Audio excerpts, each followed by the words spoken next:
Pretty Little Liars, the television series, sometimes deals with disturbing and problematic topics. We provided a list of content warnings in the episode description.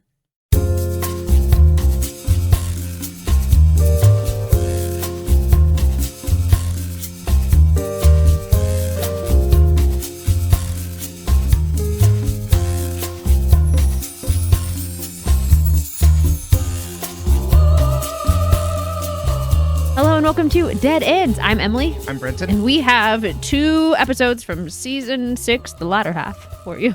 Yeah, I'm really surprised that we're going into the last 2 episodes of the season on already.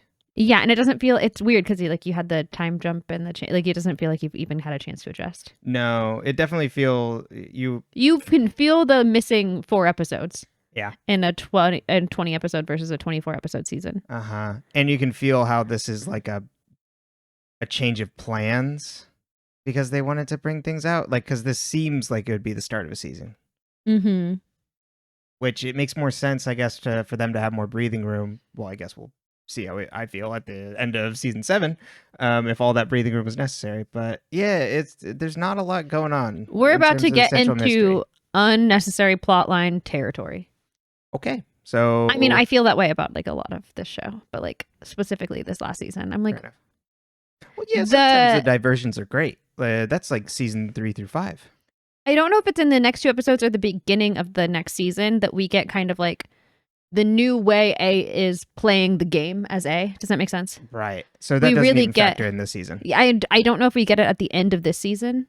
Oh, okay. Or at the beginning of the next one. Yeah, because that's like what's really missing here. Like we're just kind of back to like Tex, but there's not a lot of progress on any fronts around the central mystery. Yeah, I mean, and at least Mona bothered to send them a clue with the wind at the beginning. Yeah. It's a rough week here, Mona stands.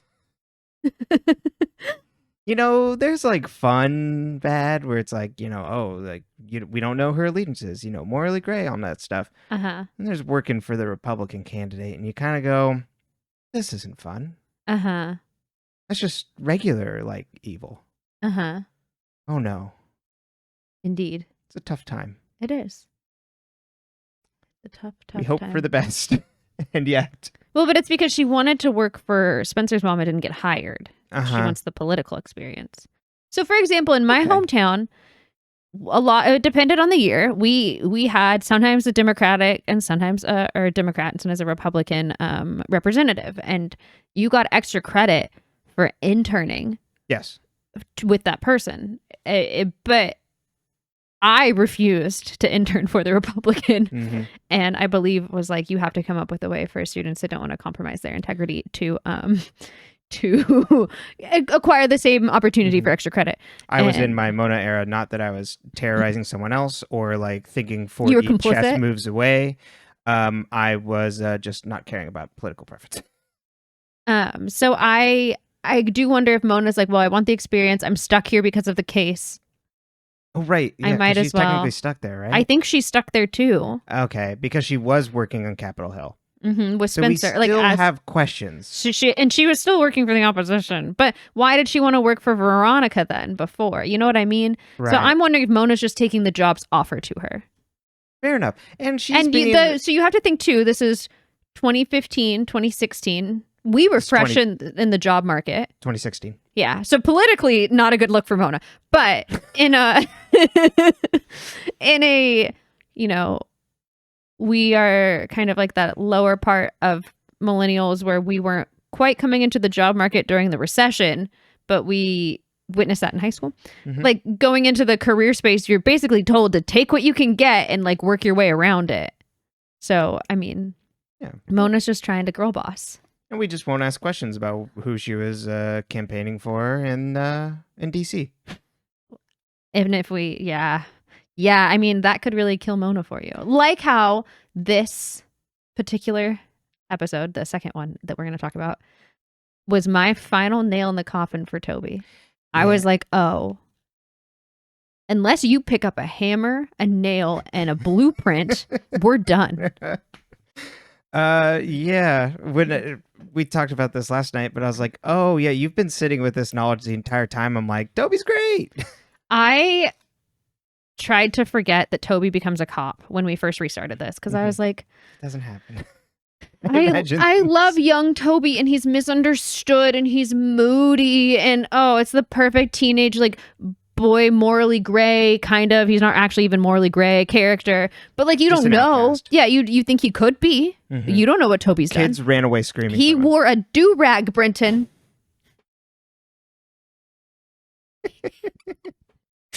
But you know what I'm saying. So it's like you're like, okay, Toby could have been like the sweet, sensitive, but like looks like a bad boy. Mhm. But even though like when you look at Keegan Allen, you're not like, oh yeah, that's a bad boy. that's a boy who gets in trouble. You're like, oh. But yeah. There's so many iterations of Toby that we can look back on, like Frankenstein's monster Toby. But yeah. So then I remembered that he became a cop, and then I remembered what that implies and like where that goes, and that like Spencer's in college having a hard time and Toby's being a turd. Because I'm sorry, at 19, 20, that's when you're a sophomore. If a guy I had been seeing from my hometown had been like, you know what, you have to, like, you could just like, I'd move here, move back with you, and we'd get married. I'd have been like, have you lost your marbles? And I was boy obsessed. Like, I was willing to like put way more effort into things than I think Spencer has better boundaries and standards than I did at 19. But I'm like, she's been through. You've been through a lot. I'm not. No, minimize my trauma. It's fine. I'm not. Just Spencer's been through a lot as well. You're saying if we're comparing. Yeah, but so I'm like, oh, like I would have been like, have you lost your fucking marbles? Like, if you want to be near me and you're a cop and you want to transfer over here, that's fine. But also where we went to school, cops, we were already anti-cop, but yeah, no.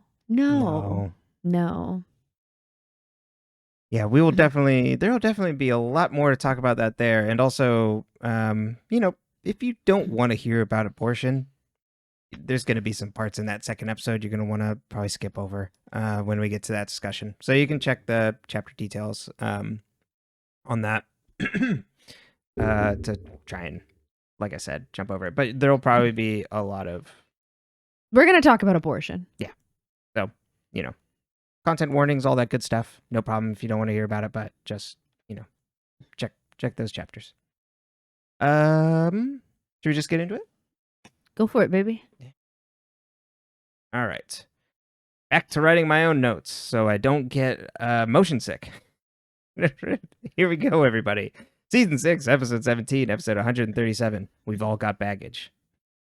Anna, Emily, and Allison go into Sarah's empty hotel room. It's destroyed, and she's no longer staying at the Radley. They don't know why Sarah suddenly left. Emily finds that there's no hole in the closet anymore. What happened to the hole? How did Sarah patch the hole? I know. It's like nothing. It's like there was no hole there ever.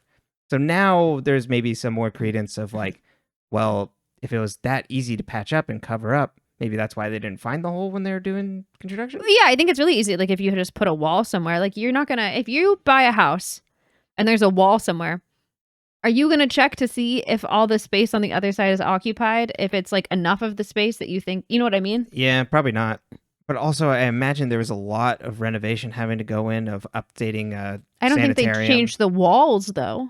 Oh, okay. So they're they're padded.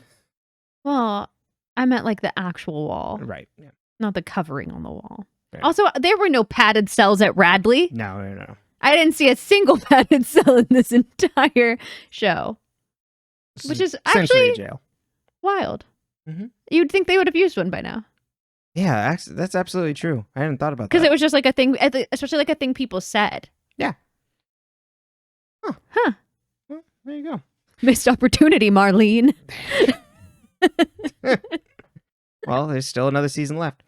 Housekeeping. How'd you know about the padded cell season?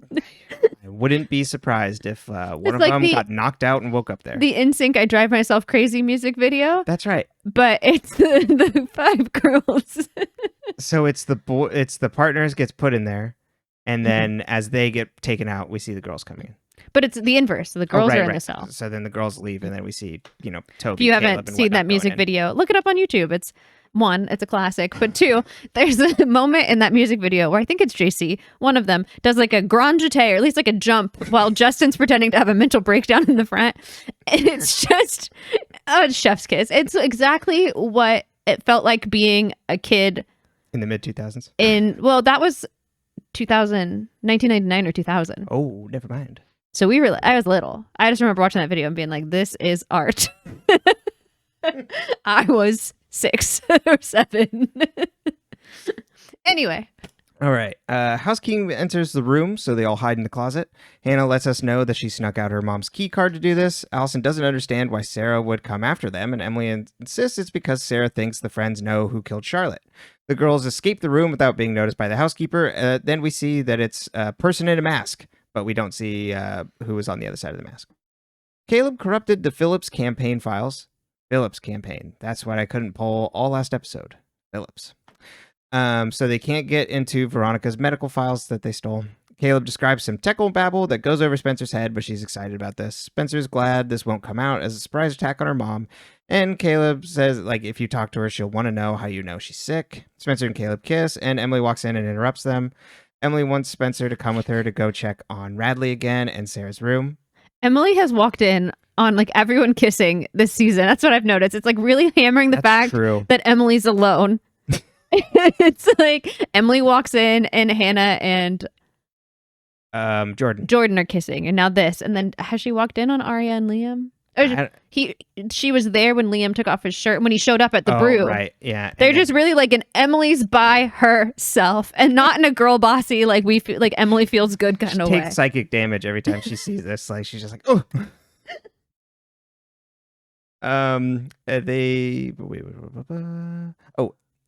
Emily wants Spencer to go with her to check the Radley again and check Sarah's room. Spencer doesn't want to, and Emily insists on going back. Spencer tries to avoid talking about Melissa, but Emily picks up on something being weird. Spencer then comes clean and asks if Melissa was in town when Charlotte was murdered. Spencer goes into attack mode like, oh, we're just going to add everybody onto the suspect list all of a sudden? What's add your mom? I mean, we can. What if it was Pam? That'd be so funny. What if that's the twist? Pam's been doing this. I'm just trying to protect you, Emily, and you. What if the moms did it and they planned it when they were in the basement drinking wine? So this was like a theory, like, I mean, not like a theory that I think people ran with, but like, because you don't really get a follow-up on how they got out of the basement.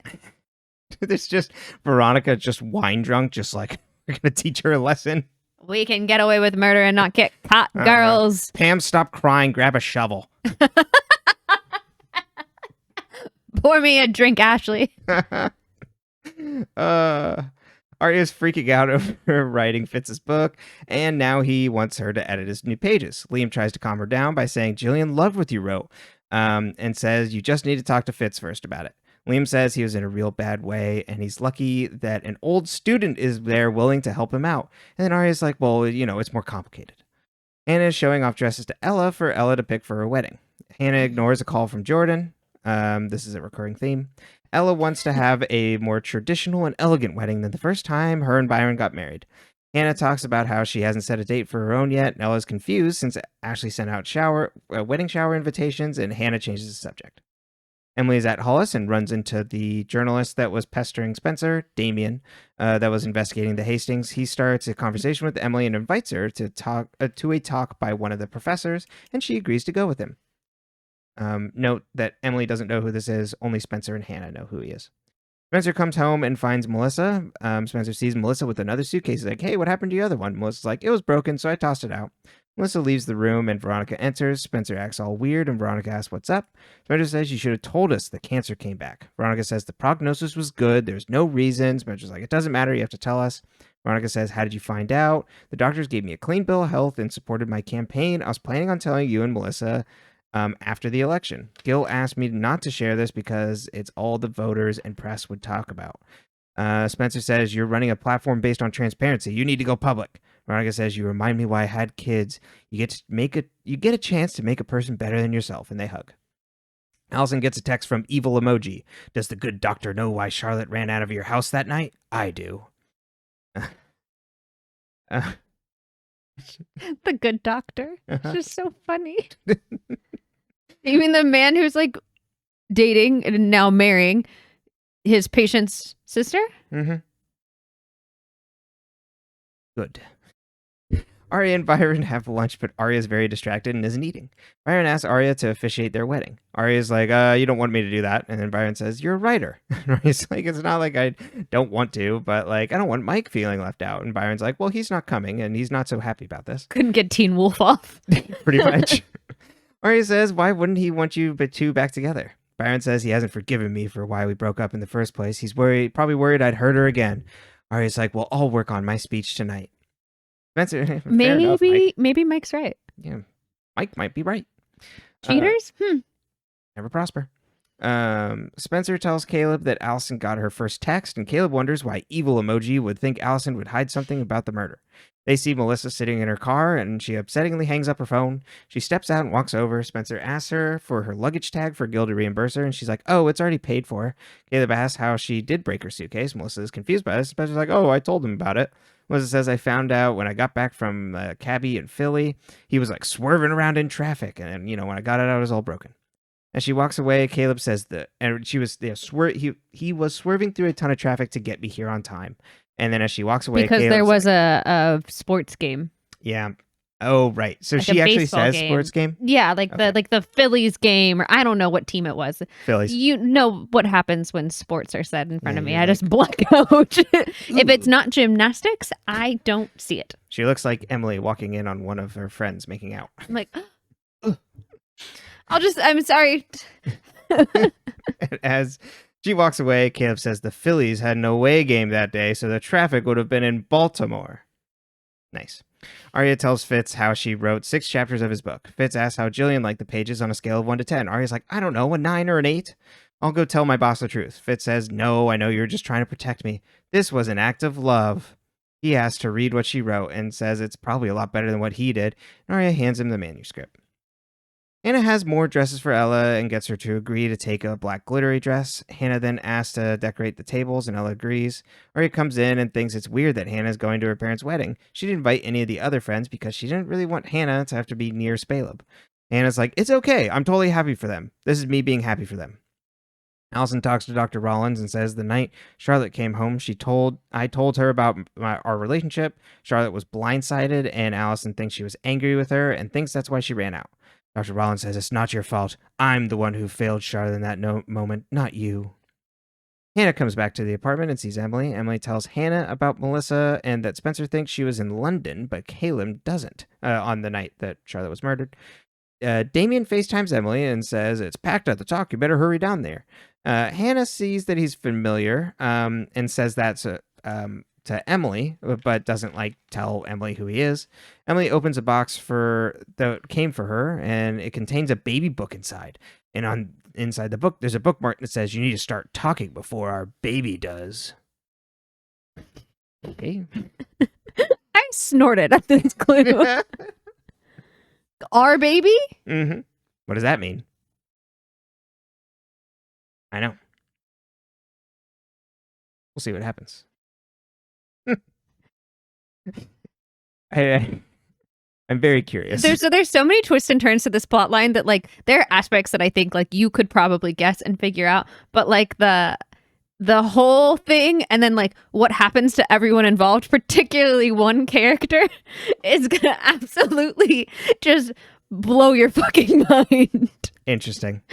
And they do it in such a subtle way that I'll have to make sure you notice. What? One character involved, they only offside mention what happens to them. And you're gonna be it's so subtle that when I saw it after I'd watched the episode and I was like, wait a minute. It was later that I was like, did they? Just lying in bed at night. Did they say? And then I'm going back, I'm Googling it or reading the BuzzFeed recap or whatever, because it was 2017. So I'm like, that's what happened to them? Oh my God. Uh-huh. All right. See what happens. Spencer and Caleb are at the brew watching Veronica's press conference where she tells everybody she's sick. Hannah comes in and says she thinks Melissa could have done it. Hannah saw her years ago in London. Flashback. Hannah's in the women's bathroom and runs into Melissa. Melissa looks upset and says she came to a party with her friend, but who ditched her because she was crying all night. Hannah asks how Ren is. Melissa says he left because Charlotte is trying to ruin her life too. Charlotte called Ren and Melissa didn't know what she said, but Ren started acting all weird. Hannah asks if it's about Bethany, and Melissa says if she's willing to tell him, who isn't she willing to tell? Melissa says, "Aren't you curious what she'd say about you?" and grabs Hannah's phone and calls the hospital. Hannah eventually grabs the phone from her and throws it into the mirror, being like, I don't want to hear her voice.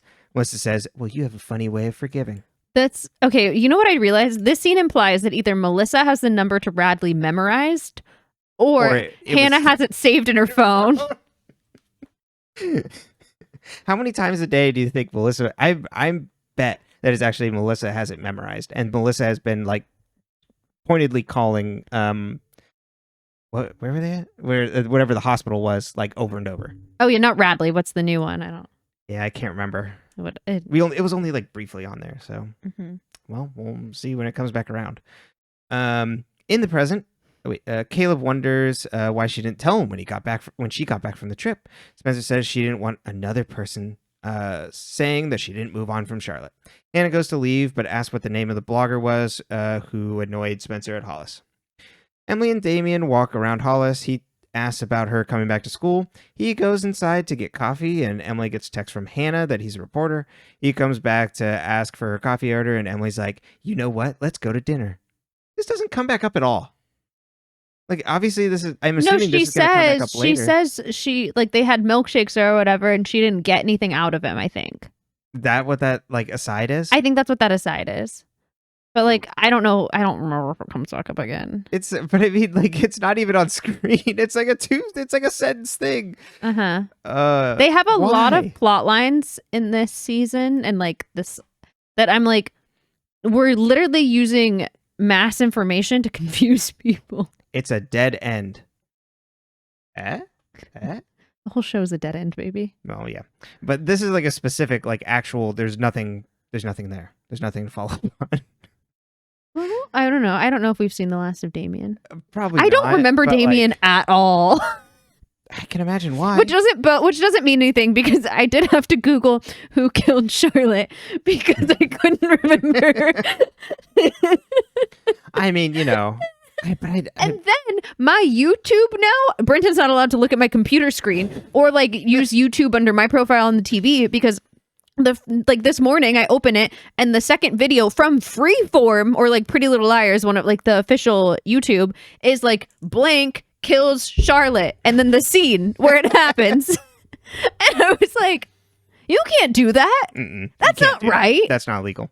That's rude as hell. It's definitely legal, but I'm mad about it.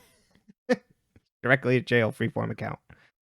Leah, like looking over my shoulder when you walk in. I look all sketchy. I'm like, don't look. Spoilers.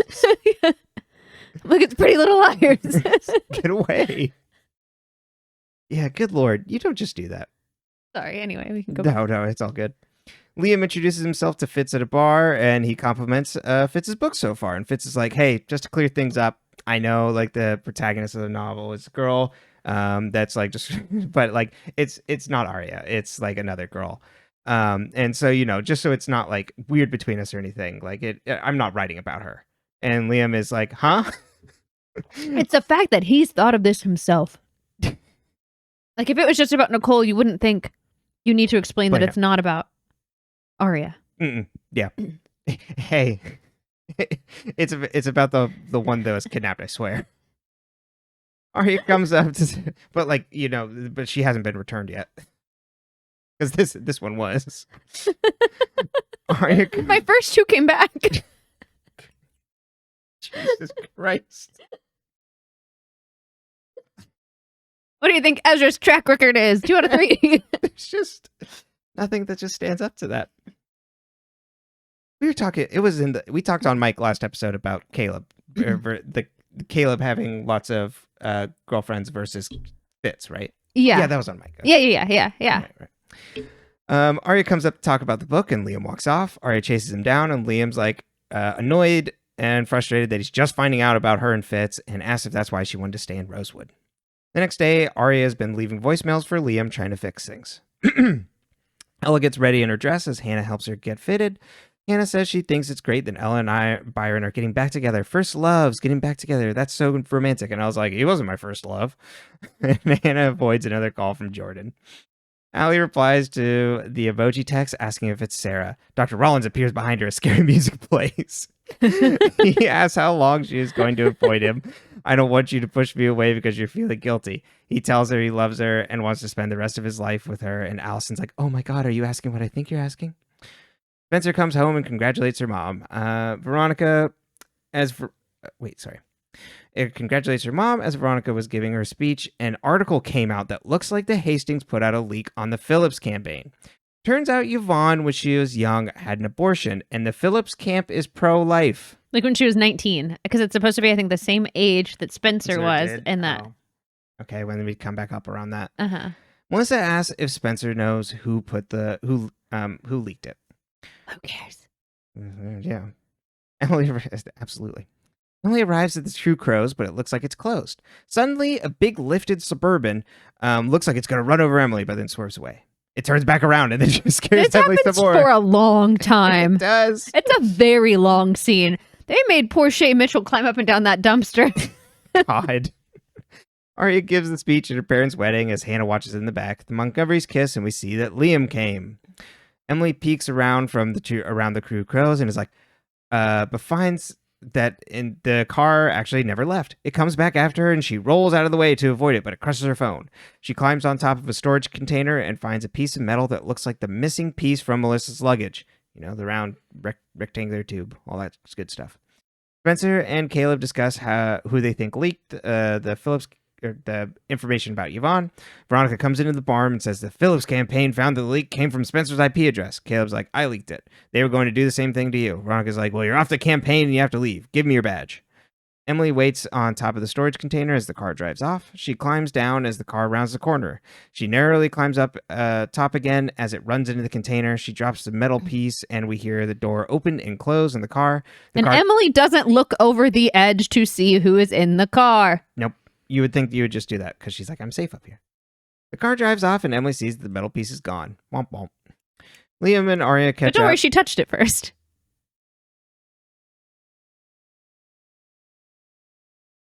Just be wearing gloves everywhere. I remember watching the show being like, Sarah Harvey's got the right idea. 100%. Don't get on nothing. Can't get fingerprints. Yeah. Good Lord. Liam and Aria catch up alone after the wedding. Aria apologizes for not telling him about Fitz. He asks why she held back. Aria says, I guess it wasn't being completely there's something about being completely honest with herself. Liam says it was clear on the page, how you felt about each other. Aria says, I wasn't writing about my past. Okay, maybe I was. I had to figure things out, but I figured things out now, and they make up and start making out. Anna's back at the apartment and packs up other items from the wedding. She tries on a veil, looking at her reflection in the window. She calls Jordan, leaves a message, and says she picked a date and that she loves him. Caleb packs and Spencer's like, you can't leave.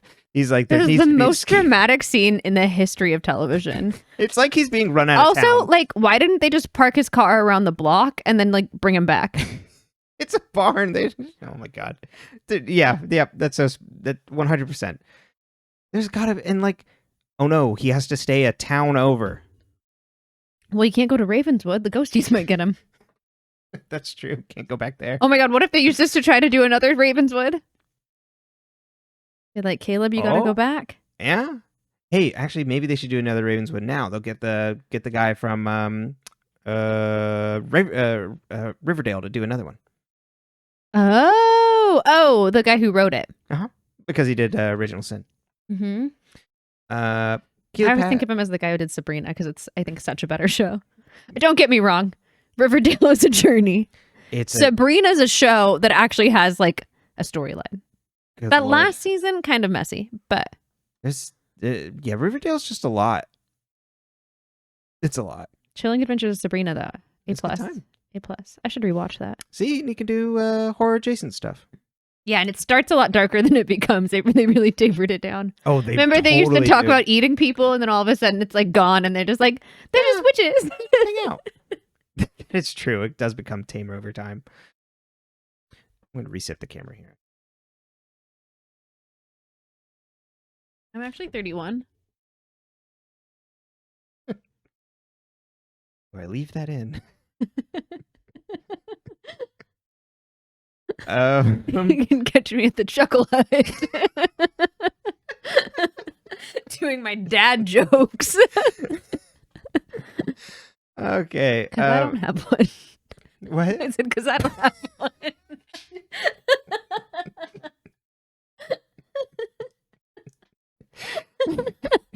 Maybe you should be at the chucklehead. Oh. I've lost the plot. I mean, if there was only a brick wall behind you and you had a microphone, that'd be like your perfect little clip for my TikTok. Yeah. Okay, where was I? Caleb Paxton Spencer's like, you can't leave. He's like, there needs to be a scapegoat. Let it be me. I'll figure out who did this. You figure out what's up with Melissa. She's like, don't go. You can't. He's like, I have to. He's not going to war. He's going to like a hotel. Yeah. Also, they didn't at this moment think we should call and see if there's a room before Caleb leaves. Yeah. Why don't you go? Veronica said, get out tonight. She didn't say get out in this moment. Mm-hmm. She said leave. Also, who cares what she says? She's not even I mean, in it's her room. property, but like, yeah, how's she going to know you're in the barn? Yeah. Just get under the bed. It's fine. Who cares? Stupid. Why didn't he go to, like, Aria? If he needed... Well, I mean, like, he needs a place to stay. Yeah. I understand not going to, like... Mike's room is open. Yeah. Emily? I understand. Yeah, yeah. Well, I guess Emily's staying with Hannah. Does Lucas have somewhere else? He can go stay in his old room at Lucas's house. In the bunk beds? Yeah, I'm sure Lucas's parents were like, cool, Caleb's back. Unless they didn't like Caleb. I don't know. They let him stay. That's true. All right. We have 2 bullet points to go. Emily comes home shaken, and Hannah asks what happened. Emily says someone came after her, but it wasn't Sarah. How do you know that? And tells her about the metal piece being taken. Emily says there's definitely 2 people after them. Aria and Liam enjoy some alone time as there's a knock at the door. It's Allison and Dr. Rollins. They want to get married tonight. Aria's like, well, I can't do that. And they plead with her to do it. And then Aria looks back shocked. We see a series of wigs, glasses, and instructions for a universal remote, and then a slice of wedding cake. Evil emoji got a wedding cake. No, that's the that's the cake from Ella and Byron's. Because it's the same. It's decorated the same when Hannah eats a cake in the slice in the next episode. Mm-hmm. I want cake. It did look good. It looked really good. Okay, how and why did Sarah patch the hole? I assume this is like a fake wall scenario, like a like fake just bookcase put like sort of thing. A whole fake backing behind it. Exactly, and that they just didn't try hard enough to like or they didn't have time to like really like interrogate that. I know because like Emily just starts like banging on it, but then the housekeeper comes in. Who is pretending to be the housekeeper? Who's this masked person? Okay. I think it's gonna be the A. Okay. So I don't want to say who that is. And do you think the A and Cece's killer are the same person? No. I think that those are potentially 2 different things. So do you think Emily's right that 2 different people are after them? Yes. I think the person that got the truck and stole the little rod thing is someone trying to cover up for the murder. And I think the person who is A is potentially related to was friendly or something with Charlotte and also wants to take the game over. Okay. I think we're going to get someone that's very similar to Charlotte, the way Charlotte presents at the end of that A reveal. Okay. Taking relationships from secret to engaged. We've got Ella and Byron. We've got Allison and Dr. Rollins. I can never remember his fucking first name. It's Elliot. But they never say it. Elliot Rollins. I don't know. He's not British. I don't know why. If only he was. I gave him an accent. But don't they need a marriage license? How does this work? Like, I know personally, having been married, we had to get a marriage license. Right. Someone had to sign it. It kind of, yeah. What does it matter that they need to go over to Aria and do this? Maybe Pennsylvania's different. They just need someone who got a certificate. But yeah, everybody's getting married. Gotta get married. Everybody's got to get shacked up. We got a season left. Let's just put everybody together, even if it's Ella and Byron. What? We're just throwing spaghetti at the wall. Again, I don't care. Do you think they'll stay together? Oh, I was thinking yes, but if they don't, that's something. Do you think all of the couples as we get them are going to stay together as we get them? Oh no, Spaleb's gonna crash and burn. It's just already trending in this direction. Hannah and Jordan, absolutely not. Well, yeah, because for Spaleb to crash and burn, I feel like you gotta. Yeah. Well, Liam, good luck, pal. Well, you already know that one because you've. Yeah. And then what about Allie and Dr. Rollins? Yeah. Well, if we go by my past theory, is that Allie and Dr. Rollins will stay together, making so we can never forget that she was ever bisexual. So then uses Emily's egg because they can't get pregnant, therefore still having a weird Emerson relationship. That was my fear. Uh-huh. I don't know. I mean, maybe they'll have Emerson be endgame, but I don't think that's how it'll be. I'm assuming her and Dr. Rollins stay together. Maybe Dr. Rollins gets killed. Why would Charlotte care if Allie was dating Dr. Rollins? Like, enough to leave? Like, Allie's like, she left that night because she was upset that... Oh, yeah, I don't think she actually left because of that. Okay. I think she's probably shocked because it's like a weird thing where it's like, that was someone who was like a primary caretaker. And you didn't tell me until now? Like, if you told me from the beginning you were getting closer and closer to this person, I would have been like, okay. Mm-hmm. I guess I could see that, you know? Yeah, and there's a little weird where it's it's someone's caretaker. Your mom didn't date your doctor? No, at least not that I know. All of my doctors were women, and my mother is straight. Mm-hmm. Much to her chagrin. And I'm straight mostly, much to her chagrin. Yeah, she was desperate for that. I'm so sorry. Maybe I should apologize to her. I just thought it was so funny. Do you trust Dr. Rollins? Sorry, I was trying to find my other Allie bullet point. Not as far as I can throw him. And it's just not very far. You lift? I think there's going to be... Okay, if they didn't put the nail on the head where like Dr. Rollins appears behind her and scary music plays, something's up. Yeah, but remember they did that to like Toby. Yeah. It's paying off now. That's true. It was foreshadowing. Absolutely. You're not going to like where this goes. Okay, let's move to Aria. Would you tell Fitz, like, about the ghostwriting? How would you tell him? What would you do? What would I do? Yeah. How would you approach us? Hey, fuck you. I'm taking over the book. I mean, you just... Tell him. Yeah, just tell him. I probably wouldn't have done it from the beginning. No, I wouldn't have tried to rescue him. Yeah. He's going to crash and burn. He's going to crash and burn. Should she have told Liam from the beginning that she dated her teacher? Yes. Like, when in a relationship do you tell your partner that the person that you're like the rep for, you have to that was your teacher, you also dated him? Because it could ruin Ezra's career if that information got out. Right. So I guess it depends on how much you really care about protecting Fitz. Exactly. And we know she cares. So like, when do you tell anybody? Mm-hmm. Like, in your relationship. But that's also not commented on at all. It's just like, oh, you didn't tell me that you were romantic and that's why you came back here. Like, there's nothing about that. So it's all just she was hiding that she could potentially still be into this person. I don't know if it will come back around on this, but like because then even it's actually they don't know they're romantic. Jillian doesn't. But like the thing with Liam is just that he's just like, why wouldn't you tell me that this was your ex? Mm-hmm. I didn't get it. There's nothing else materially talking about like the weirdness there, so it just comes off like Aria is not over Fitz, which is yes, that's textually what's going on. But there isn't the level deeper of like, that's weird. Pretty Little Liars really said, you'll never get over your first love. Sucks to suck. Unfortunately for Emily, Maya died. I do like, oh God. I'm so I sorry. guess she loved Allie, but you know. And I'm so sorry, Maya, for everything I've said. But I do like that Hannah's just like, oh, it's so nice that you and Byron getting back together, first loves, and Ella's like, he was absolutely not my first love. I had other first loves and it just didn't work out.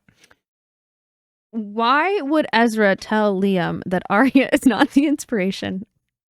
Like, what a weird thing to say. It's absolutely such a weird thing. It's like, well, I wasn't thinking that.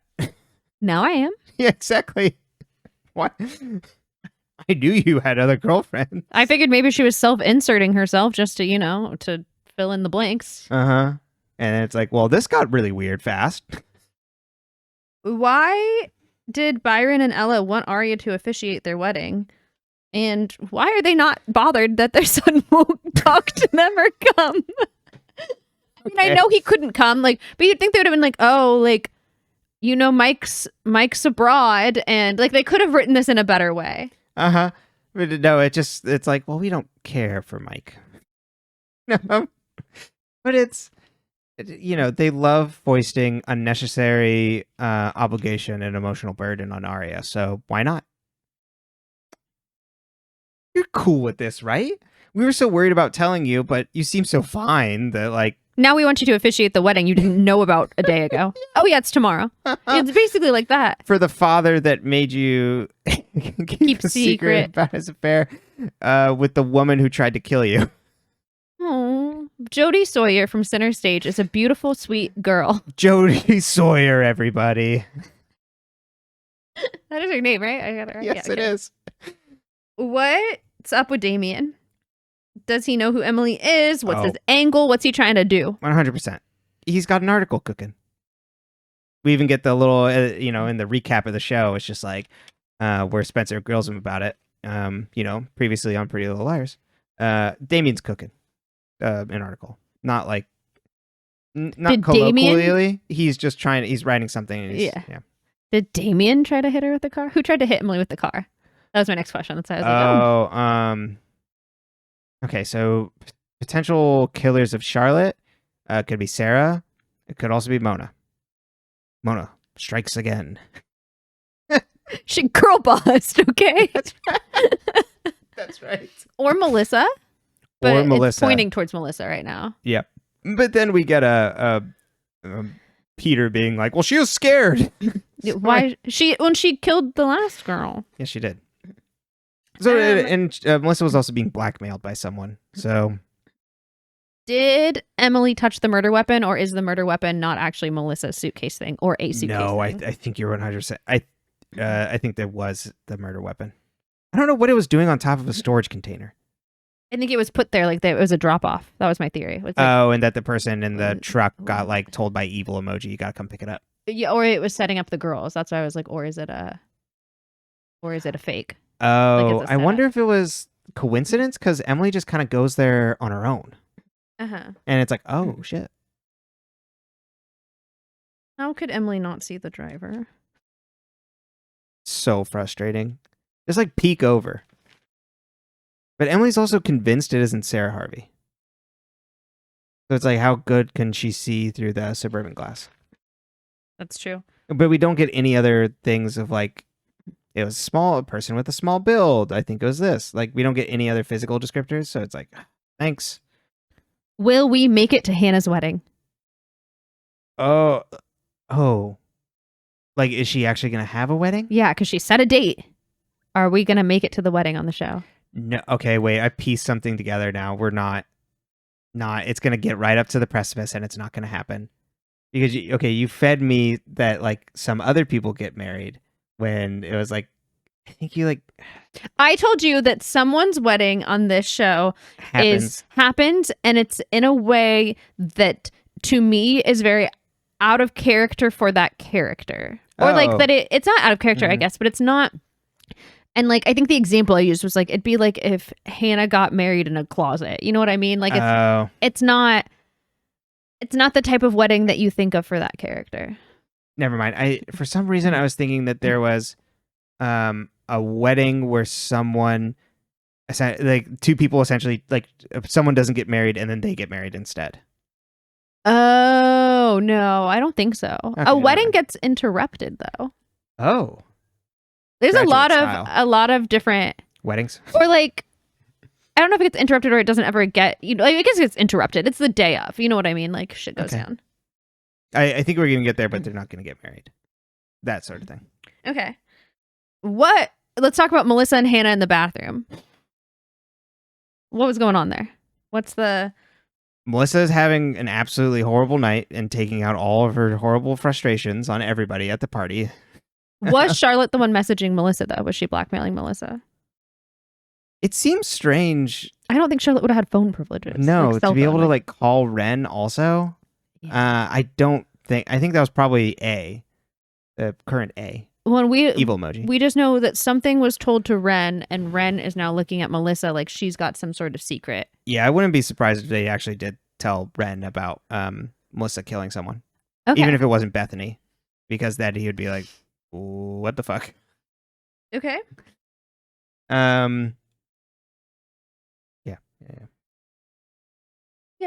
Do you think we'll see Ren again? I think that that was like Chekhov's Ren there, that we might have him pop back up here. Which is funny. I mean, we haven't seen him for a while. I think we went in an entire season almost without seeing him. He hasn't been in season 6, right? I don't think so. Because we didn't have. I don't think we have Ren, there. and I don't think we have Jenna in season 6. Like for some reason, season 6 doesn't have Ren and Jenna. No, Jenna is so weird for an entire season. Yeah, I'm wondering if the actress was like doing something else or. Fair enough. Regardless, we'll talk more about the Phillips Camp pro-life stance with the next episode. Yeah, sounds because good. I think it fits better in that one than like trying to dig into it now. Yep. Do you think someone on the Hastings camp leaked it? That seemed to me like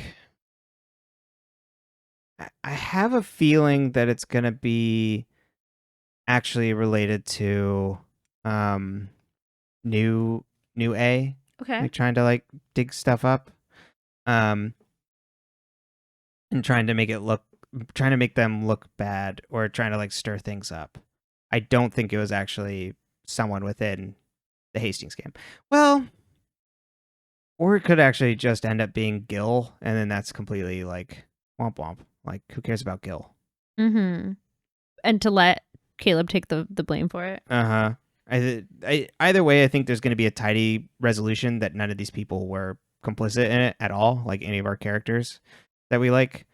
It's just going to tread toward the like most smooth, not a frictionless occurrence, essentially.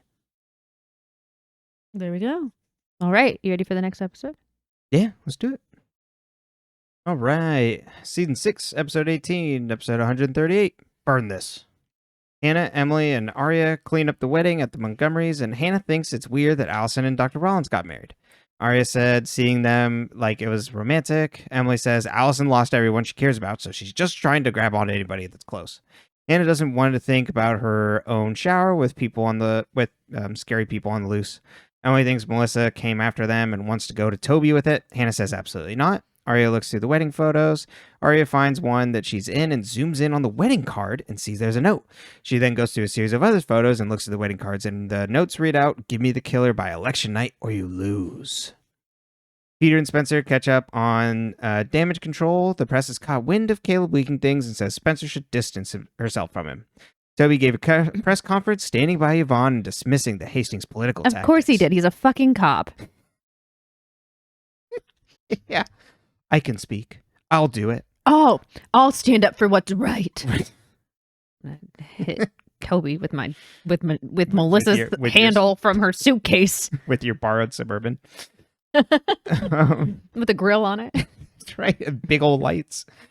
Might not be. I mean, he's probably tall enough, actually. Spencer gets a text with the pictures from Aria. Melissa went back to London, and Spencer's shocked by this. Peter says, think about what you're going to say to Toby, and don't worry about Melissa. Flashback, Spencer finds Toby in her dorm room. She walks in slow and sits down on the bed. Ashley shows Hannah some lingerie for the shower. Hannah doesn't want to have the shower with everything going on. She also says Allison can't come, and Ashley says, well, you can invite Mona then. Ashley pushes her to have the shower as a distraction from everything. Aria visits Fitz, and Fitz says Liam seems bright. Fitz called Jillian and pitched Aria as a co-writer on the book. Aria says Jillian wouldn't go for it, and Fitz is like, she's open to it, actually, are you? Hannah and Emily talk on the phone about Melissa leaving the country, and Emily says she must have a fugitive rate with the airlines. Emily hears the sound that this Suburban car made, but she doesn't really pick up on it. She doesn't pick up on where the sound is from, but like recognize it. Ashley talks to the bartender at the Radley and sees Caleb trying to get a room. Ashley walks over and tells him And he tells her about not being on the Hastings campaign anymore. She asks what happened, but he doesn't say. Caleb can't get a room at any hotels in town and goes to leave. Ashley says he can stay in the guest room if he'd like at her house, and Caleb's like, thank you, but I'll figure something out. Emily goes to leave the brew as Fitz exits. Emily hears the sound again. Fitz is like, it's annoying, isn't it? They're called whistle tips. They go on the top of an exhaust pipe on a car. Spencer's... You know what? I don't often agree with Ezra, but if you are a person who makes your car louder, this is a hot take. I could get some flack for this. I don't care. If you're a person who intentionally makes your car louder, you're the worst. Yeah. I mean, there's worse people out there, I'm sure, but it's criminals, so murders, whatever. It's so fucking annoying. Mm-hmm. It's absolutely the worst. I hate it. And if you're going to do that, you need to take that car somewhere where that is appropriate, and that is not anywhere near my neighborhood. That is not anywhere near anyone I know. And it is not near sleeping children or animals because it scares and stresses them out.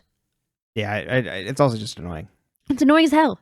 Your car needs to go vroom, vroom, vroom because you need to feel big because you're actually small. That's not my fucking problem. When big trucks used to drive by me, my stepdad, when I first got him, I was in high school, we would yell, sorry about your penis, out the window. And so it became a habit. To the point where I almost yelled it during my driving test. If I hadn't been so nervous, you know what you would have said? I would have muttered it. But I was so nervous that I was like, it's a big truck. Sorry about it. No. Eyes on the road. 10 and 2. 10 and 2. Are you ready for a quote from yourself? Yeah. Quote, Spencer's pantsuit is to die for. She looks like a fucking Scotch tape.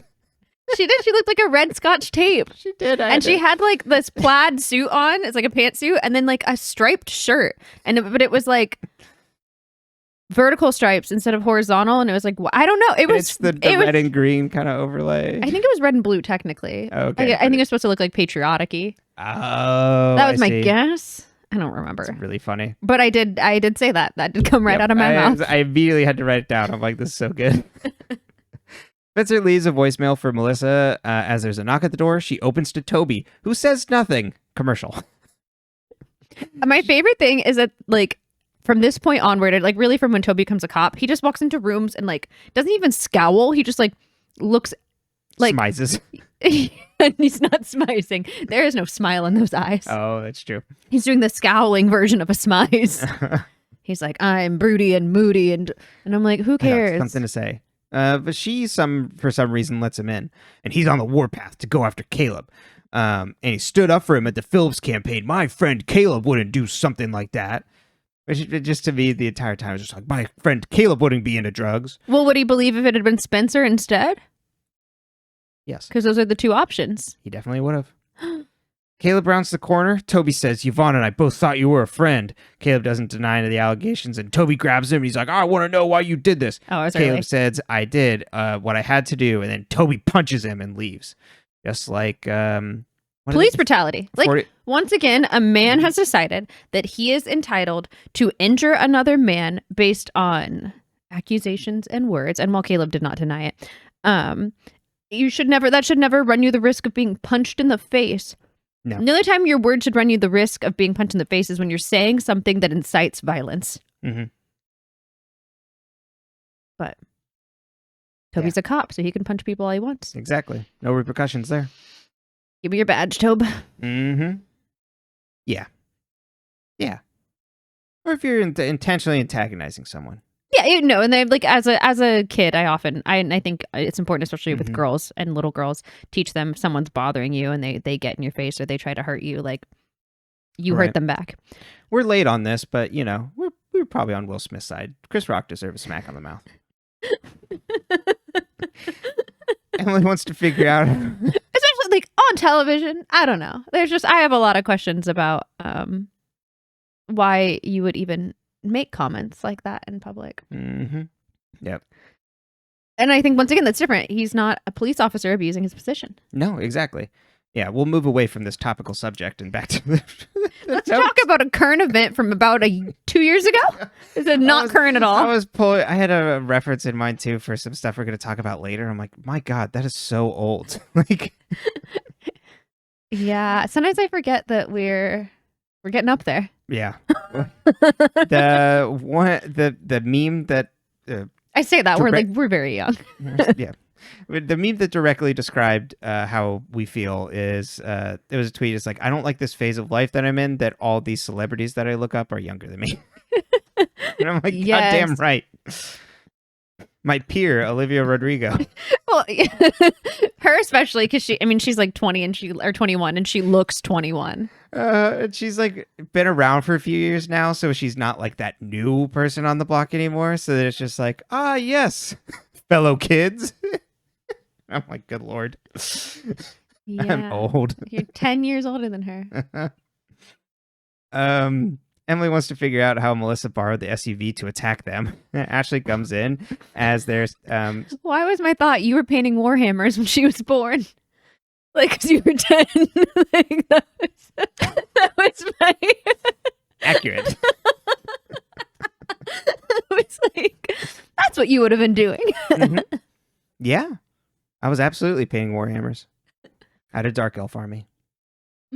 So you've always liked the Fae. Oh yeah, I loved elves. Like, watching Lord of the Rings, like too. When I was younger, it's like, oh, the elves are so cool. But so you weren't like a Legolas girly like me? Like I was a Legolas girly. I was only a Legolas girly. But you also, love Aragorn. Yeah, so many people loved Legolas. So yeah, because he was so fucking cute. Yeah, which I understand. That like this is like a 22 to 24-year-old Orlando Bloom. I can't really remember, but he was young. And then of course they made him beautiful because he was an elf. So like his skin is perfect, and he's got this like ethereal grace about him, and you're just like, damn. It really shows like also. Yeah. I lost my train of thought there because I like got confused. I'm like, okay, when they light the elves in Rivendell, it's all like these glowing things. But Legolas doesn't have that as much because he's just out and about. He's out and about. Yeah, but he's still beautiful. Mm-hmm. Absolutely. Show me. Okay, the last thing on Lord of the Rings. You showed me the behind the scenes clip of is it Dominic? Elrond? No, it was but people played Merry and Pippin. It is Billy Boyd, and then Dominic. Is it Monaghan? Manahan, something like that. Mm-hmm. Both talking about just how beautiful Bloom is and how he can't. He couldn't hold his alcohol at the time. So good. Okay, well, back to this. Emily wants to figure out how Melissa borrowed the SUV to attack them. Ashley comes in. They're all setting up for Hannah's shower at her apartment.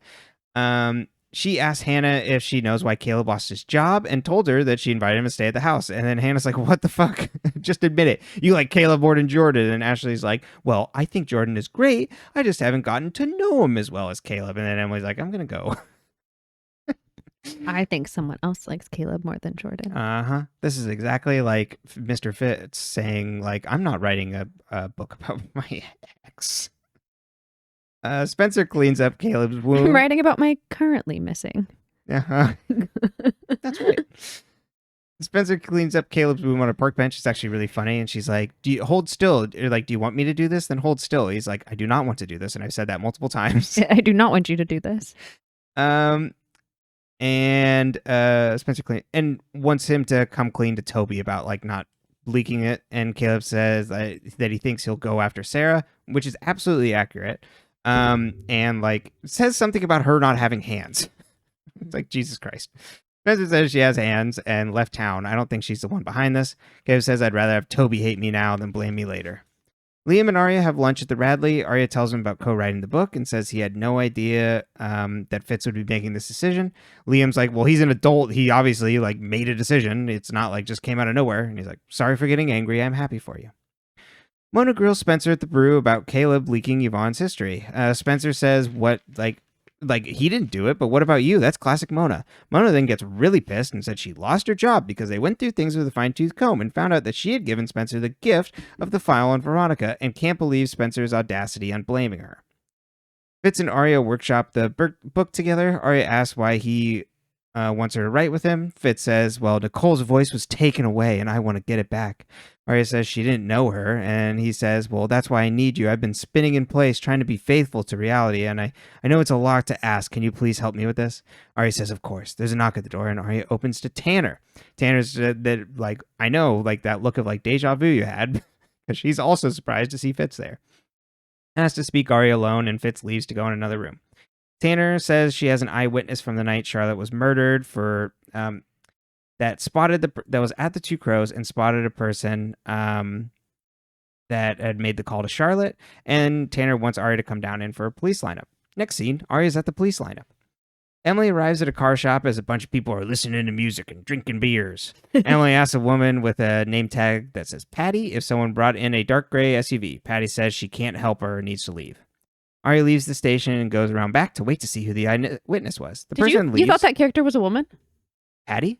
I didn't read the name tag. I thought that was a man. Oh, no, I assumed it was a woman. It was totally valid. Mm-hmm. The person leaves, the eyewitness leaves the police station, and they... Aria doesn't really see them other than through the bushes, and they look to have a short blonde haircut. Emily snuck back into the car shop and finds the Suburban under a sheet. Patty surprises her, and Emily asks if she loaned it to someone last night. Patty says a friend.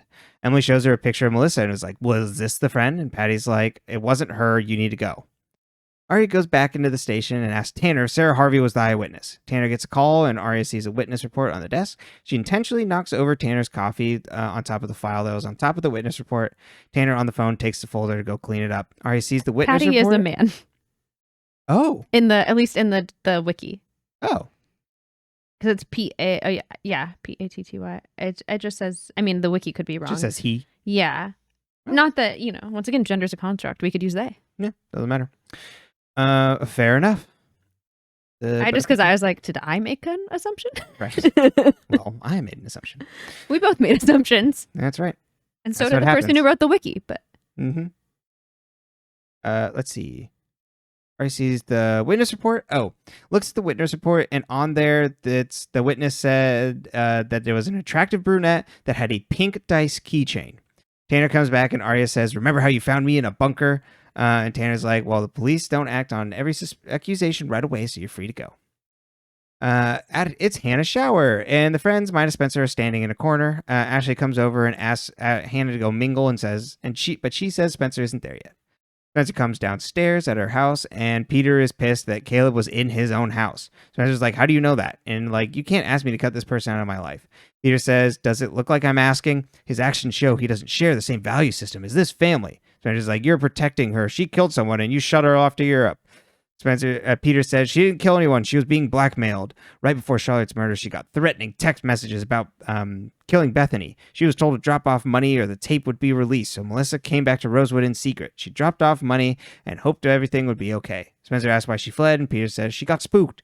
They didn't want her to go to the police in case they thought he didn't want her to go to the police in case the police thought she was guilty. At the shower, Spencer finally arrives and tells everybody. They wonder who could have actually called from the Two Crows. There's a knock at the door, and Hannah opens to Mona. She brought a present to drop off, and it's their wedding dream book from the summer before 8th grade, which you immediately called out. You're like, this isn't right. They weren't... I mean, in the books it works, but it doesn't work in the show because they weren't friends yet. It was freshman year, right? It was the summer after freshman year of freshman year where they... Because Allison's only gone for a year, right? Yeah. Yeah, so I think it's freshman year. Right? I think so. Pretty Little Liars, the show where the timeline doesn't make sense. Or was it the summer after 8th grade that Allison went missing? Did she make it to high school? Regardless, this was the summer before 8th grade, right? Yes. So yeah, that wouldn't make sense. Ashley invites Mona in to come in for a drink, and Mona says sure. Everyone plays party games. Ashley asks Emily, to win it's essentially a trivia on Hannah and Jordan. And it's like, oh, well, tell us how, do you know how Hannah and Jordan met? And Emily doesn't know. And then we go to Spencer, and Spencer doesn't know either. Hannah goes to change the apartment sound system on the iPad, but it starts playing metal music. Suddenly the lights shut off and the fans turn on high. Aria goes to pick up a gift, and the fireplace lights up with a huge fireball burning Aria. After the commercial, Spencer called the hospital and says that Aria got burns, but she'll be fine. She thinks Mona did it. She gets a text from Toby that he can meet tomorrow. Flashback. We're back at the same dorm room. Toby asks how long this will take. Spencer says 3 minutes. It's said on the package. Back in the present, Spencer says she got a text from her dad and has to go. Spencer walks into the brew. It looks like the next day. I don't know. It's sunny out behind her as she walks in. And Toby is there in his cop uniform. We get a flashback. Toby asks, I was wondering if the bridal shower was, they're usually during the day.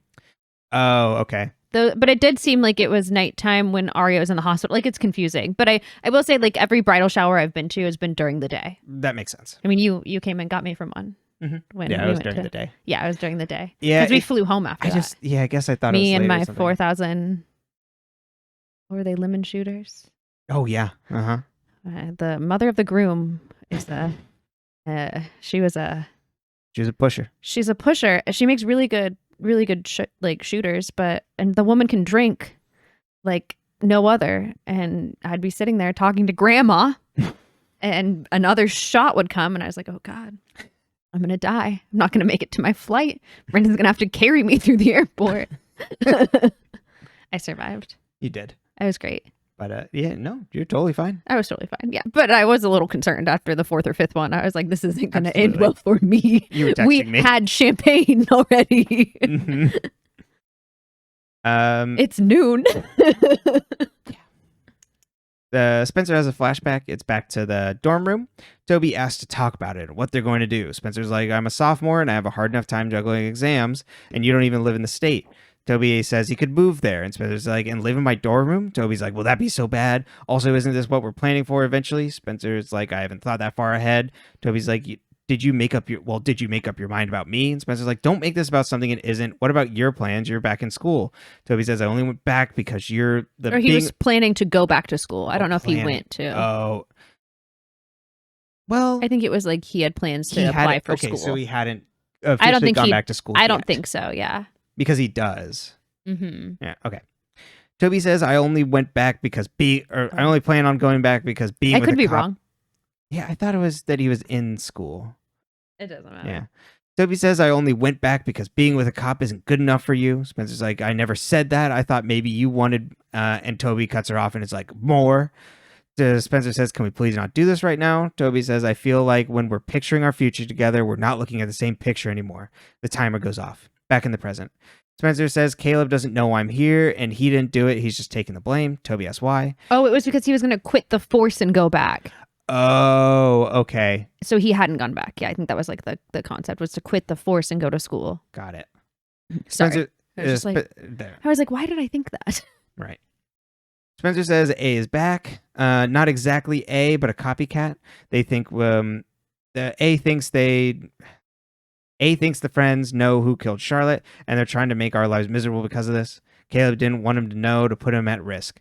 Toby says, thank you for telling me. Spencer says, I didn't want you thinking I would judge Yvonne for making that choice, not after you and I almost had to make that choice. Toby says, yeah, and says he's got to leave. Spencer asks about Yvonne, and he's like, she's been strong, and I guess I have a type, don't I? He leaves, and Spencer's phone goes off with a text that says, you didn't take me seriously, so I thought I'd light a fire emoji up your ass. Under your ass. Aria's awake at the hospital. She gets the same text from Evil emoji. Fitz comes in asking how she is. Hannah told him what happened. He says he can help her and take her home. Aria says it'll be a long night. Fitz came with a bunch of things to read, a change of clothes and snacks. He tries to comfort her by saying it was just an accident. She's like, it wasn't an accident. And he's like, excuse me? And she's like, nothing. I shouldn't have been so close to the fireplace. In the waiting room, Hannah and Ashley catch up, and Hannah says, I'm sorry, I clearly haven't been including Jordan in my life enough. Ashley asks why she iced out Mona. Hannah says, I don't know what she's been up to lately. And she hit her with a car. Water under the bridge. I'm just like, point. You know what I mean? Like, it's one thing, like, you're like, you know what, we'll still be friends. And then eventually as your brain starts to slowly develop, and they're not done cooking yet. These girls are still prefrontal cortex. But I could see as your brain starts to cook, sometimes you look back on friendships you had and you're like, that was horrible for me. That was a bad time. Just saying, let her in. Oh, I would forgive Mona in a heartbeat, but I also could I would potentially not invite her to my shower because right, we haven't talked. We don't talk a lot, and like she hit me with a car. And it is very like, oh well, I know your friends that are in town and things. Well, why aren't you close with them anymore? Okay, and then Hannah says, I don't know what she's been up to lately. Ashley asks what that means, and Hannah says nothing. Fitz reads to Aria from a fashion magazine, and they're having a good old laugh. And then Aria says, for writing, I've created baggage too. I wanted to make you proud. Liam comes in and said he came here as soon as he heard the message, and thanks Fitz for being there. He also has good news that Jillian approved the book. They're all excited, and Liam kisses Aria. Fitz takes his leave, and Aria looks a bit sad. Spencer leaves Yvonne a voicemail saying she's sorry and she's there if she needs someone to talk to. Mona and Emily throw away a bunch of party stuff. Mona finds that the wedding dream book got burned, and Mona says, everything I try to do, it just seems to end up this way, doesn't it? Mona goes to her car, and Emily notices pink dice on her car keys as we get another Dutch angle. Emily asks if she called Charlotte that night. Mona's like, I don't want to talk about this here. And Emily's like, get in the car. Patty cleans the Suburban and finds an envelope of cash taped underneath the front tire. Oh, really? You're telling me? I'm so shocked that Patty wasn't on the up and up? How did A manage to take pictures at Aria's small, intimate wedding of her parents? With Aria's camera. Wait, no. Yeah, because it's on her camera. Yeah, it's on her camera that like was on a table or whatever. Uh-huh. A's sneaky. Yeah, there's like maybe a dozen people there. And then Aria came in. Yeah. A came in and had a piece of cake and took pictures and set up all these little note cards. Yeah, how drunk was everybody at this party? Yeah. God. Got so blitzed at your parents' wedding. Second wedding. Should Aria write the book with Fitz? No, but she wants to. Is Liam... I feel like it's really... No, she just shouldn't get back together with him, but, here we are. Is Liam jealous? And if so, is he more jealous of Aria for getting the book deal or Ezra for... for romantic, or Liam both? Is so supportive about her writing and just so supportive at least emotionally as a partner that it's all on the Fitz side. Okay. Of like, wait, but you're my girlfriend, you're my partner. Like, what? Also, Liam, the writing was on. You should have been suspicious when you're starting a relationship with the girl at work who then has more secrets. Yeah. This girl loves an inappropriate relationship. Was Aria or was Mona at the Two Crows Diner? Or was neither of them? Oh, I think it's Mona for sure. I was like, I can't believe I didn't call this out before. It's such an obvious thing that it's like, well, Mona, there's a potentially a clear line here that Mona did want to get revenge on Charlotte and like intentionally like said things to get her out. Like realized like in that moment at the hearing that she could say things and then get revenge on Charlotte when Charlotte was out. I'm like, why didn't I try and call that out earlier? I can't believe it. It's right in front of me now. The fire in Lucas's loft, does that have anything to do with Mona that burnt Aria? Oh, I don't think that's Mona. Okay. I was super surprised when Aria got burnt. Water in the bridge, and now she got Fitz to read with her in the room. There we go. Yes, Fitz read to her from a fashion magazine and made fun of it. Yep. Nice. Also, we should read an article on staph infection. Well, you should. It can happen to you. It can happen to your dog. Mm-hmm. It can happen to your dog. Happened to our dog. Yeah, poor guy. He got staph infection at the beginning of this year. He has antibiotics for like 4 weeks. Yeah, poor dude. He's okay now. Yeah, he's doing great. He's Grossest wounds you ever did see. Yeah, it was real gross. Oof. We had to put him in little t-shirts though. It was very cute. It was very cute. He did not like it because he's a No. corgi and he's not shaped right, so we had to use people t-shirts. It was quite the drama. It's a whole thing. It was the drama, but he's okay. Yes. So back to Pretty Little Liars and not staph infection. No. Why is this car shop that Emily goes to so scary? I've been to auto shops before. I took auto shop in high school. I have met people who were going to scam me at an auto shop. Like men will scam women at auto shops. They'll be like, oh, we have to, whatever. You got to pay to put air in your tires or shit like that. But like, I've never been like, oh, it's this weird TV thing where it's like the scary thugs at the auto shop. And I'm like, blue collar workers and like, especially like repairmen and mechanics, essential. Yeah. I mean, I'm sure there's bad people in every group, but like I worked in HR. Like I think we got a worse record. Even if they're annoyed at the like rich girl coming in to like get her car done, they're going to be nice because they want money. Yeah. Like it's a service profession. But it's like, woo, we're just sitting here drinking beers. Yeah, also like being menacing. I've never seen like a group of like men just like drinking beers in the auto shop. And I'm not saying they never do. I No. don't go on Friday afternoons. I don't know. It's not a menacing vibe at the auto shop. No. I've never Unless once. you're scared of blue collar people. Yeah, it is very classist. I feel like this show is very classist, and Absolutely. I do think it really points this out that like these girls are from a very privileged place, and even though Aria is like more middle class, she's middle class in a wealthy area, so she still receives the benefits of growing up in a. And same with Emily. Yes, and she still receives the benefits of going to a school that is funded by like a lot of tax money.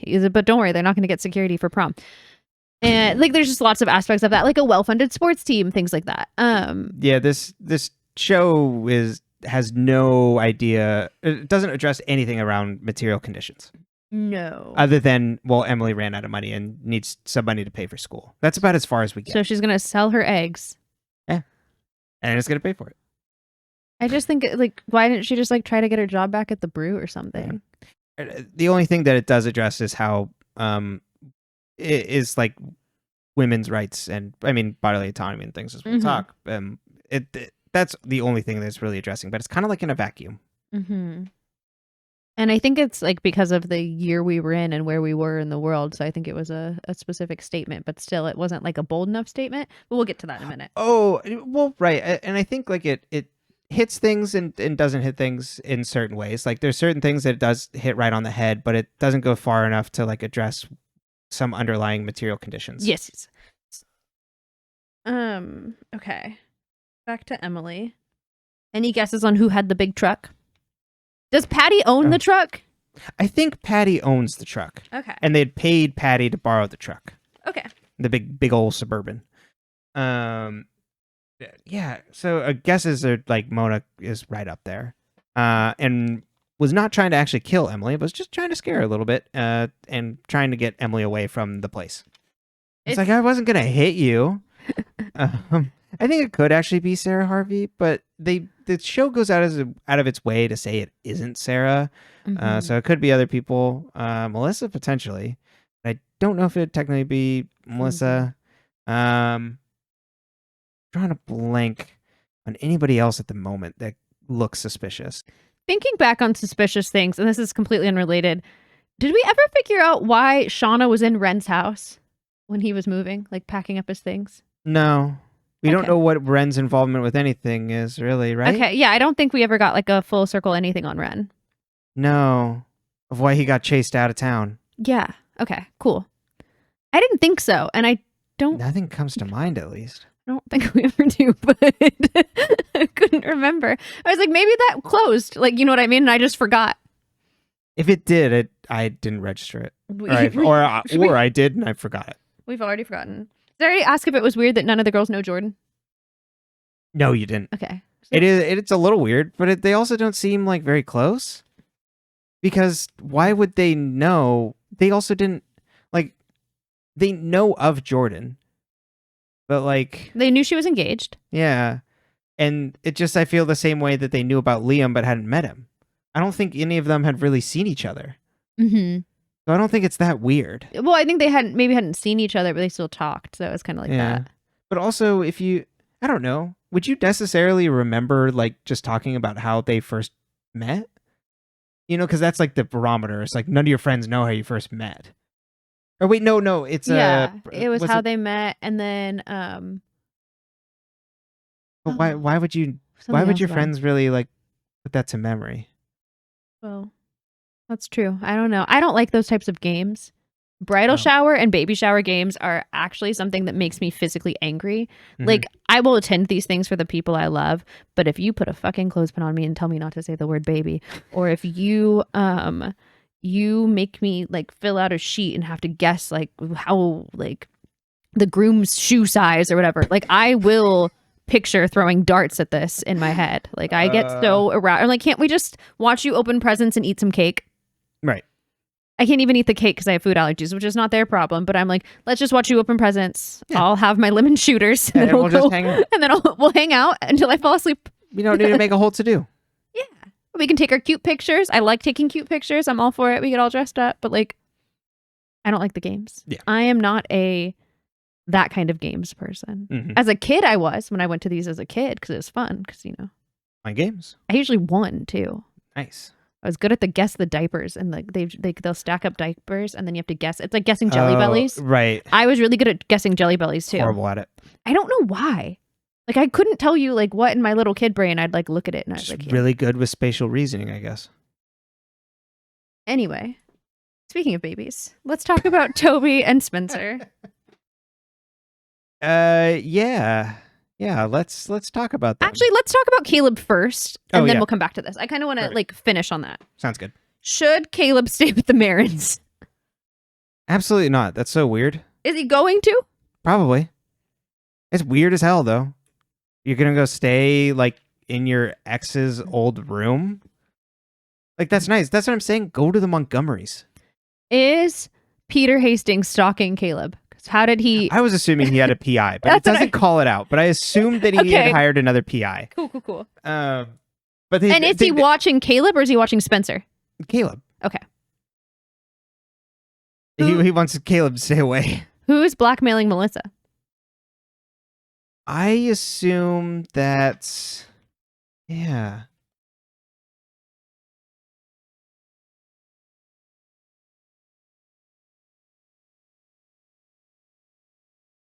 Yeah, who's trying to ruin Melissa's life? It could potentially be New A. And Okay. that it's the same person that like had called and told Ren. So it's like, what did Melissa do to them in the past? I think it's New A. You're just like testing out on Melissa as like their guinea pig. Yeah, but they have some sort of axe to grind. I'm going to stop it there. Uh-oh. You still like I know you know, but you don't know. Like No. the twists and turns we're gonna take on that one is a journey. I was going to like make some guesses and things, but I'll hold off. You can do that. You can do that in Theory Corner. Yeah. Okay, let's I'll try and keep it as vague as possible. what will happen now that Toby knows about A? Oh my god, he's gonna go to the police with it. It's gonna Well, blow he up is their the whole police. spot. Right, he's gonna blow up their whole spot. Or Or will he keep on his second thought, is he just gonna try and lone wolf it as the police and try and like do the same thing of like nudge them out of the way and just think that he knows what he's doing is best and try and just bulldoze it all? And then that's gonna get him in trouble with Yvonne because Yvonne's gonna be like, what the hell? and Lorenzo? He's gonna make both his lovers mad. Oh no, Lorenzo. Well, Lorenzo, you could do better. Just saying. He stayed a cop. It's true, but Lorenzo at least seemed like he had a better heart. He dated Allie. Yeah. And he realized it was a mistake. Okay, let's talk about this. Spencer's 19 or 20 in this flashback. I've already addressed this. She is 19 or 20, and Toby's gonna pick a fucking fight while they're the 3 minutes it takes for the I wouldn't have come out of the bathroom. You would have. If you want to pick a fight with me, you got to come on the other side of this concrete wall, buddy. Mm-hmm. I think 19. I think she's specific. Does she Yeah, specifically Yvonne say? was 19, so I assume she was 19. Okay. She says like I would never judge someone for making that decision at 19. We almost had to, basically. Right. Mm-hmm. Yeah. He just comes in. He makes it about himself. She's like, Yes. I don't know where I want to go to grad school. I can't make a decision about a kid right now. Right. And he's like, so you can't decide about me. She didn't say that. Are you fucking for real right now? Absolutely. Tobias? Uh-huh. Seriously? Yeah. I get The audacity to it's the what I think it's interesting here because it's the like I've seen other depictions, and this is where this old reference comes from, of like where it's like talking about like specifically like unplanned pregnancies and abortion, and speaking and addressing abortion directly. It's usually that the guy is unreliable, not there. He wouldn't be a part of the baby's life essentially if they did have the baby, or like on the abortion is gone. So I think of Fast Times at Ridgemont High, where he doesn't show up to even drive her, which is old. Like I know, old ass reference.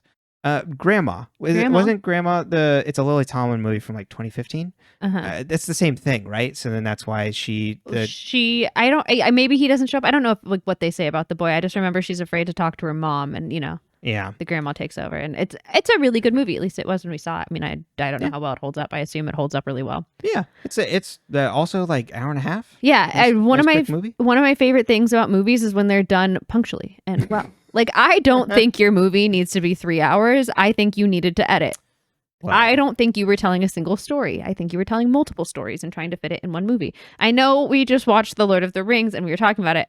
And I will say it is long. And it is better if you watch the extended versions because it makes a lot more fucking sense. But if your movie's that long, intermission. Plays. I love plays and musicals. Mm-hmm. They have intermissions. It's true. You get a break. You need a potty break. You need to stretch your legs break. I don't want to get blood clots. I need to go get up and walk around. I think there's a... We take a break recording this. Right. I think there's an intermission in like Lawrence of Arabia. But this is different because Toby does want to be there, but it's the misogyny of not listening to what... I had forgotten what we were talking about. Yeah. I was like, we're gonna bring this right back around. Steer the ship. Talking about movie length.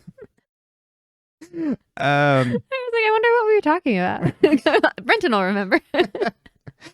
But not listening to what Spencer wants to do with their own body. And it's very much that he's like trying to push her into starting a family, being a caretaker, and like things that she's not even certain about yet either, but that fit into this picture that Toby thinks and seems to go by of like that classic, that's when we start our family, like what we're supposed to do, like class thing. But it's, who cares if it starts early, and not listening at all to what Spencer wants. Yeah, I think she wants to live this life that she doesn't see children in right now. Mm-hmm. She wants to be established in her career first. Yeah, and I think that's like, if at all, important. Yeah, exactly. She's very undecided on children, I think is what she says. And I'm like, vibes, me too, girly. Especially at that age, like, because I was like, oh, men suck. Like, do I really want to have a kid and then like not know if the man I'm with sucks? You know what I mean? Like when you're 20, you're like, it's not looking good out there for life partners. So, no, of course not. And I mean, she's dating a dud, so. Yes, exactly. So, no wonder she's like, uh-oh, like, I don't know. And, yeah. So, I think they do at least a good job of addressing just like, this is a thing that women have to go through, and there's a lot of people that don't listen to women's bodily autonomy. It's also, I think, a really well acted scene. I think it's actually like some of their better acting for both those actors. Like, I think it really shows like the tension and the difference, and like the setting of it too, like the really sad looking dorm room and Toby sitting in the tiny desk chair looking like too big for the tiny desk chair. Like I think it's a really well thought out scene. Absolutely. Like visually and conceptually. But then we get into the convoluted space of someone leaked Yvonne's personal medical information. That's not cool. Yvonne is involved in her mother's political campaign. She is not just like, let's say, like if your parent ran for Senate and you didn't support them or you weren't a part of the campaign. She is actively involved campaigning for her mother in the same way that Spencer is. In that instance, if you are running on a pro-life platform and you are supporting someone with a pro-life platform and you've benefited from an abortion because you have benefited, because that's why she is where she is in her life right now, then, oh well. Yeah, who cares? Like, they don't... I think it's bad to leak people's... People have a right to privacy. There's lots of nuance to this, but in general, in politics, everything is going to come out. But it's an important thing to hold, especially like pro-life people, like the hypocritical, that is absolutely hypocritical to like what they like stand for in a political stance. You have to hold them to that hypocrisy. So, the show weighs that like it's just like on the human level of like you wouldn't want to do this to another person, of like leak their private data, but completely missing the material conditions that this is a person who stands for limiting other people from having this types of rights. So even if like, I think like even if Yvonne isn't part of the campaign, if you know that this person, their family is directly benefited, but yeah, it's actually like morally correct to like actually follow up on this. Even if they didn't leak the campaign, it's like or the details. It's like this like moral high road that they can't like say anything about it or address it or like can't act upon it when this is absolutely something that needs to be pointed out. 100%. I'm only laughing because our dog is currently rubbing himself against the carpet right behind us, like right out of view of the camera. But it doesn't. The show drops that she's pro-life as There's like it's like a campaign platform. Right, exactly. That it's like, oh, this is why it would be a big deal, but not as in like the actual material realities of that like, it's hypocritical. Yeah, of like what conservatives are trying to do, and especially in 2024, where that is women's rights are vastly eroding, especially around abortion rights. It's it's absolutely tone deaf. So this is like when we talk about like material reality, like this show doesn't like really like piece that in, other than women should have access to abortion, not that there are active forces working against it. And like, what do you need to do against those forces that are trying to limit? It's just, we need to be more open-minded about it. There we go. And these are the pressures on women. So yeah, it's messy and it's not well done. And no, it could have become something that I think would have been like a statement, but I don't think they would have done that. I don't think any show at this time would have done that. That's not a true. show. I guess like a show on Freeform. That might be true. Or like formerly ABC Family, but like I just don't think this is the creative team to do it. No. Because the rest of the show doesn't really have any of that kind of material sense at all either. Well, and Emily's very much, which it is her body. So once again, this is not a criticism, but we're very focused on what happened to Emily's eggs. Yes. And like Emily's like, those were all those babies in that freezer. And so like there's very intentional language. Absolutely. This season has been very obsessed with that. Because everyone should have a baby at 22, 23. It's very focused on like develop your brain. Right. Let your brain fully develop. I mean, sometimes you do have kids early. You do what you want to do with your life. Yeah. But like, why don't we normalize also letting people's brains fully develop? Yeah, absolutely. That's my platform as a candidate. Normalize letting your brain develop. Yeah. And I mean, the show is on the side of just let the person decide who's going to like actually carry the baby, which is, 100% true. It's just, hey, what's like stopping people from being able to choose? And bodily autonomy is a big thing. Yeah. And like, what would you do to maybe like stop that? It's interesting. But was there one other thing that I was gonna? Oh, I lost it. That's all right. Okay. I think we got it all covered there. I think we got it out of our systems. Yeah. All right, you ready for Theory Corner? Oh, you betcha. Okay. It's very Midwestern. You gotta bring the energy. All right. What energy is that? What type? Positive. Let us step into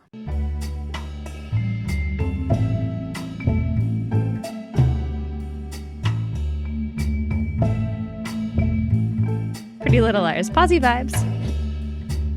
Theory Corner. Positive vibes only. All right. So I feel stupid for not like trying to eventually thinking that Mona would be potentially somewhat involved, because out of everybody, it's like, okay, we have the 4 girls that would potentially want to get revenge on Charlotte, and then also Mona, because Mona went through absolute hell alongside them in a kind of different way.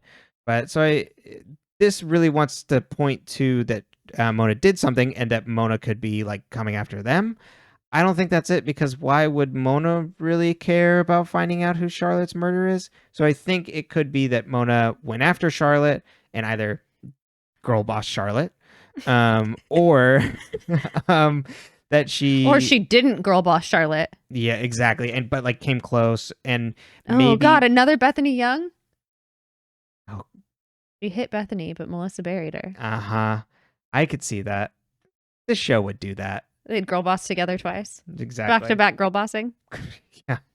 There's a girl bosser on the loose. It's a spree girl bossery. And so yeah, Mona could have potentially actually like done something. I think Mona is the person that called from the 2 crows. You know, it'd be even funnier if it was Nicole. Nicole somehow plays into this. She's not actually kidnapped, she's A. Exactly. And I don't think Sarah's going to turn out to be too involved, but Sarah could be potentially one of the people that could either be coordinating with Mona or, that they're somehow coordinating on like potentially like that getting revenge on Charlotte. But I don't think that that is like falling into what the new evil emoji A is doing. But I think that's kind of all and so I think the Melissa thing is maybe only tangentially related. Okay, so right now there's a corgi that's underneath me that looks like it's going to get mad. He's going to bark. We'll try and wrap this up. But I think the person that was blackmailing Melissa is potentially A, but was blackmailing Melissa for like other reasons, maybe to do with their past that could be related to Charlotte. I don't really think so, but it maybe just mainly related to this A's past and like maybe a shared connection there between them and Melissa. More to come on that potentially. So we'll see. Love it.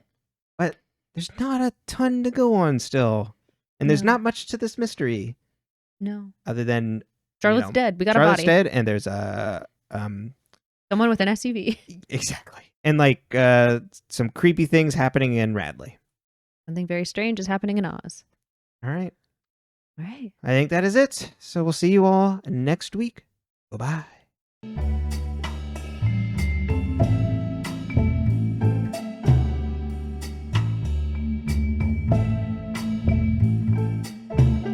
All right. Any final thoughts? No. Well, okay. Actually, I will say just like the half season has been kind of Yeah, the time jump really is meh. Yeah, I thought it would be more exciting, and it kind of just like settled into a very like boring routine. And I just don't care about like Allison and Dr. Rollins, or like Hannah and Jordan. Like, will they, won't they is like fine, but we're not doing enough of the Pretty Little Liars fun stuff of like and weird things. Like the evil emoji stuff isn't like exciting in the same way of like because no one is having a clue put in their filling. It's just like menacing text. So. Not yet. Right, not yet. But we do know this A, allegedly, unless it was Mona or someone else, did try to set Aria on fire. So right. So I mean, there is that, but I just don't. There's not enough of that happening. Whereas like in like season 3, it's like bam, bam, bam. So. That and watching these seasons always makes me want to cut my hair into a bob. Fair enough. I'm like, do I cut it all off? And then I'm like, no, you just finally got it long, and then it's the same thing. Oh, God. Stay tuned for next week. Find out if I get a bob and if I've jumped out of my skin from a dog barking at us. Our camera died and then Herman's barking at us. So we're going to wrap this up real quick. You can find us on all your audio podcast platforms of choice at Dead Ends. You can also find us on YouTube at dead_ends. Leave us 5 stars. Give us a nice review. Talk to us in the comments. We love your comments. Tell people about it and subscribe. And the comments on YouTube. We don't talk to you in the other comments. That's true. Yes, thank you for pointing that out. And then you can also send us an email at deadendspcast@gmail.com, included in all the episode descriptions. Thank you so much for joining us. We love you. We're still here. We're going to find out everything. Okay, bye.